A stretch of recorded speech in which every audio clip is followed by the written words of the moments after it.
আমি একটা এখন গল্প বলছি। সেই গল্পটা ইংরেজিতে বলে বাংলায় বলছি, তোমরা গল্পটা শোনো ভালো করে।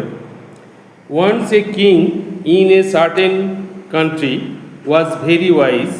একদা এক দেশে এক জ্ঞানী রাজা ছিলেন। Everybody praised him for his wise judgment. প্রত্যেকেই তার সঠিক বিচারের জন্য তাকে প্রশংসা করতেন। One day, two women came to him with a child. একদিন দুটো মহিলা এলেন একটি শিশু নিয়ে। One of them was real mother. তাদের মধ্যে একজন ছিল প্রকৃত মা। They were quarreling over the one child. একটা শিশুকে নিয়ে তারা দুজনেই ঝগড়া করছিল। Standing in front of the king, both উভয়ই রাজার সামনে ঝগড়া করছিল এবং ক্লেমড করছিল, বলছিল আমার সন্তান, আর এক মহিলা বলছিল আমার সন্তান। অ্যাজ দ্য অ্যাকচুয়াল মাদার, কে ছিল সঠিক মা, both demands were so strong that the king could not be able to select the original mother. রাজা তাদের প্রকৃত মাকে কিভাবে নির্বাচন করবে তা নিয়ে খুব বিভ্রান্তিতে পড়েছিলেন। হি দেন মেড এ প্ল্যান, তাই তিনি একটি মতলব করলেন।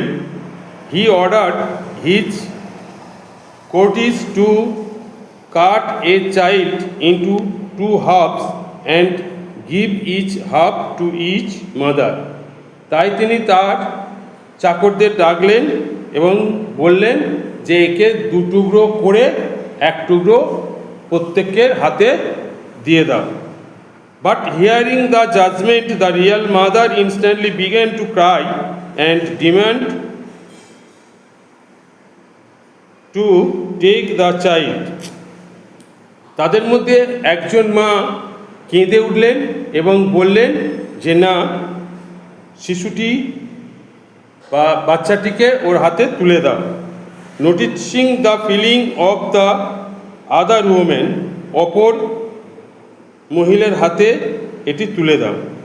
The wise king easily understood, জ্ঞানী রাজা খুব সহজেই বুঝতে পারলেন হু দ্য রিয়াল মাদার, কে তাদের প্রকৃত মা।